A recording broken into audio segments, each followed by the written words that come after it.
if you can't tell, it's really, really humid out there. It wasn't raining, but it clearly rained. Well, we had the thunderstorm yesterday, and then it definitely rained last night, and it was misting on the way back, and the fog is really thick this morning. So, but there are advantages to having still having a couple of analog clocks in the house. After dinner, we bumped both of the analog clocks up an hour, so we sprang forward. So I did go to bed a little early and feel pretty good today. So yay. All right. Okay. So we are doing a new design for living. Let's do the housekeeping, and all the housekeeping is me reminding you that we are Creative Life Spiritual Center. Website is creativelife.org. Constant contact email is info@creativelife.org. Now we'll get you one email a week, tells you what's going on for the week, the month, and the hot links are hot. So click here now means it. It is also a blind CC, which means nobody will see your email. You won't end up on anybody else's email list because of us. So hopefully you think it's worth it. And then the social medias. I only mention them because we do not monetize them. We don't want to deal with the ads any more than you do. So what we ask you to do instead is go ahead and like, subscribe, follow based on which platform you are on, and then engage with the individual posts by reacting to the posts, commenting on the post, sharing the posts. Dante is making a cameo for you. It bumps us in the algorithms. More people see our stuff, and frankly, that's the goal of social media. So it's a free and easy way that you can support the center. We are Creative Life Spiritual Center or Creative Life Spark, based on which platform you are on. And I am the running Rev Ryan across the social medias that I am on. So, and you can tell by the motion I'm making that he's right here. He's right beside me. And he's really hard to resist because he's so, I just cracked my elbow on his hard head. He's so soft. He is so soft. Yes, I love you too. I love you too. I love you too.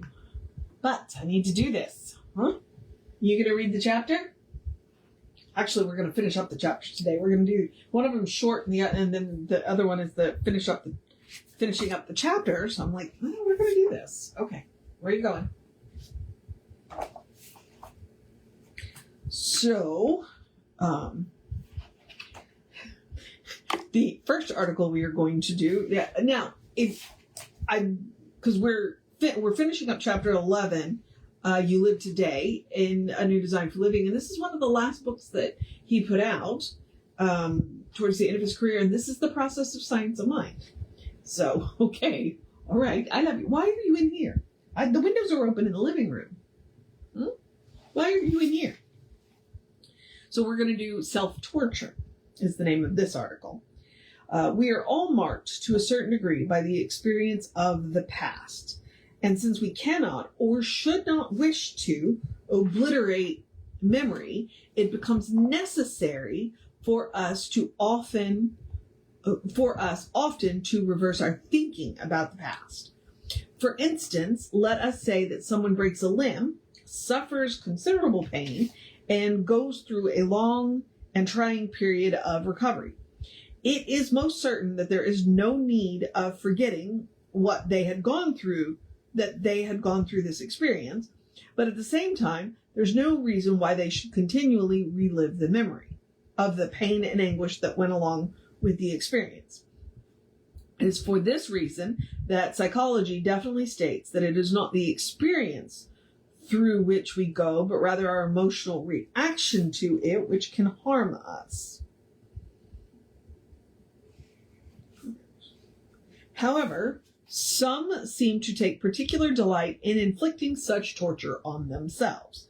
To remove the emotional content of undesirable experiences is often of value to calmly and coolly bring them up in memory, to quietly live them over again and recognize them as events, but definitely realize they no longer need to have any content of fear, of horror, or pain.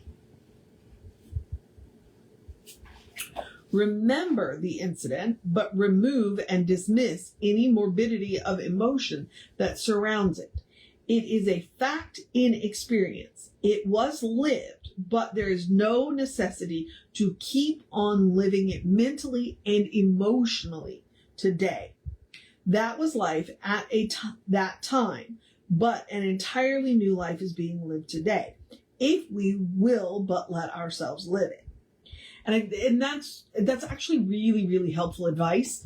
And it's probably not as simple as he's saying it is. I mean, trust me, I've got some things in my past that are really painful that I would not wish on anybody, and I wouldn't wish to anybody to go through them. But I don't wish to forget them because they are part of the reason why I am who I am now. So and therapy helped a lot. Therapy has helped a lot with that. And so it's a situation of being able to learn the lessons of the past, to remember the lessons of the past without getting caught back up in the pain and the emotion. Okay? Your past has value. Even the painful parts have value. But what you have to do is make sure that you are leaving the pain in the past and taking the lessons into the future. Okay? Which is, I get why he called it self-torture. Now, we are going to finish up the chapter with confess to yourself. This is, of course, the secret of the confessional used by many churches, and the procedure often used by psychiatrists. It appears that the most effective form of confession is one in which the individual confesses to themselves directly, clear up their own consciousness personally, and creates a new outlook on life by realizing that they have a personal relationship with the infinite. We could even go so far as to say that this is a confession before God alone and to the self alone. It should be done without fear, without condemnation, and without judgment, but merely as one would straighten out the furniture in a room or revise or create a whole new procedure along any line of action.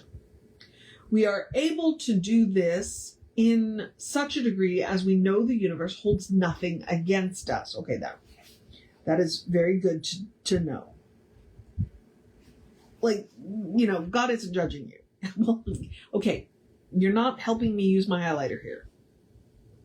Yes, I love you too. Okay, so let me read that sentence again.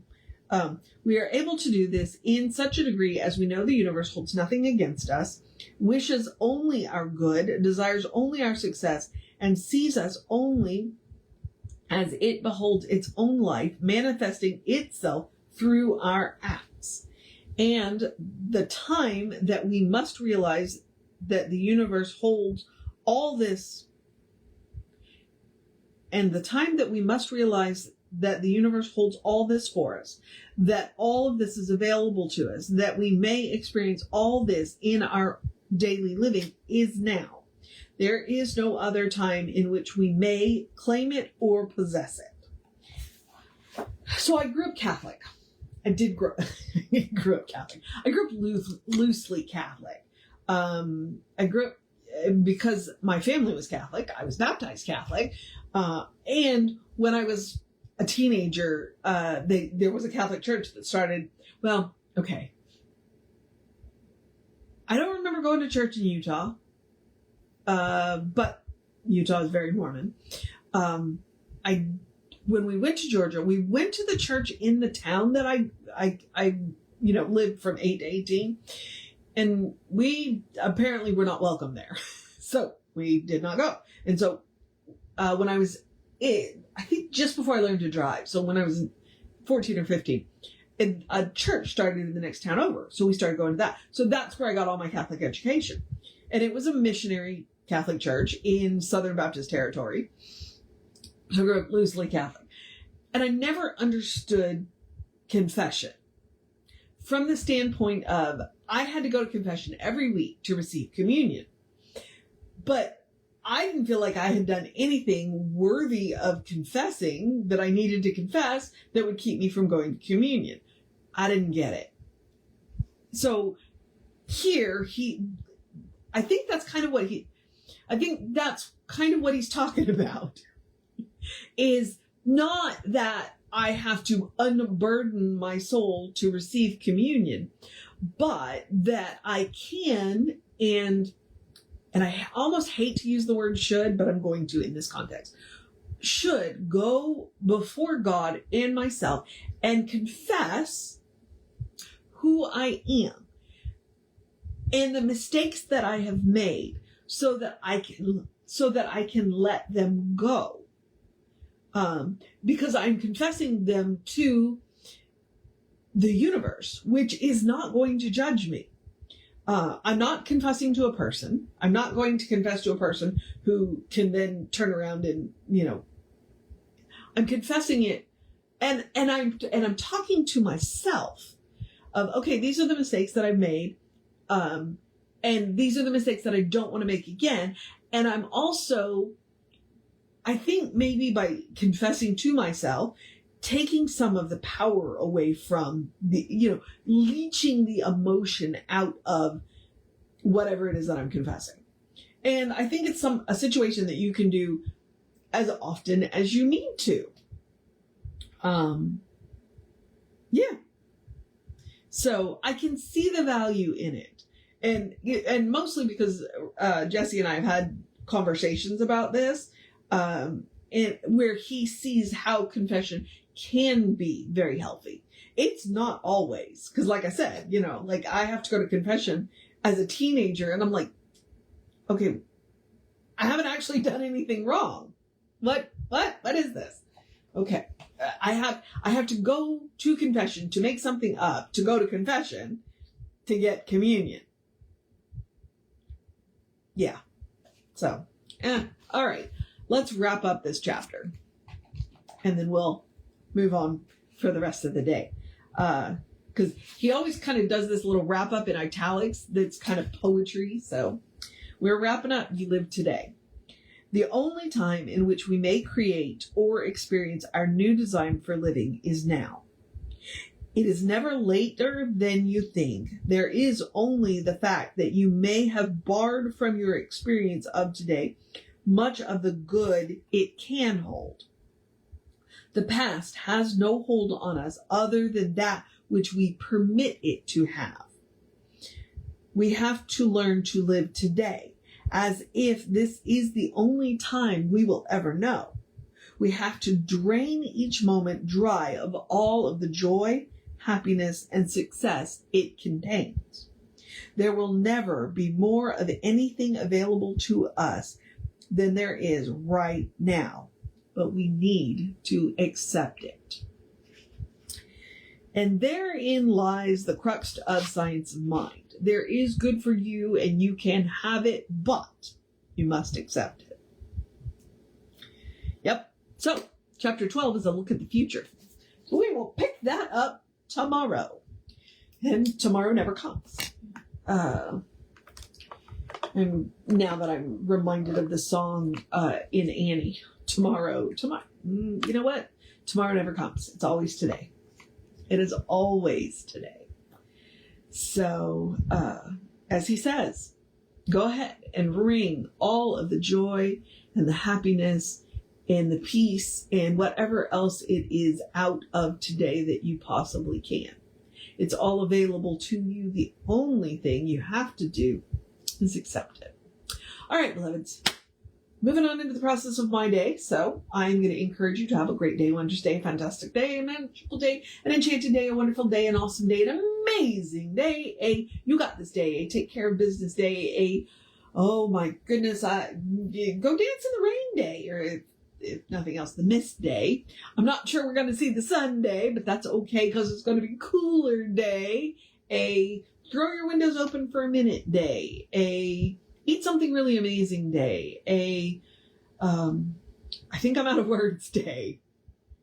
Let's get prepped up for next week day, a make sure you make time to rest day, a hey, we sprang forward day, so make sure you take a nap day, a good day, and if that is too much pressure, simply have a day. You are enough, just as you are. You are a beloved expression of the divine.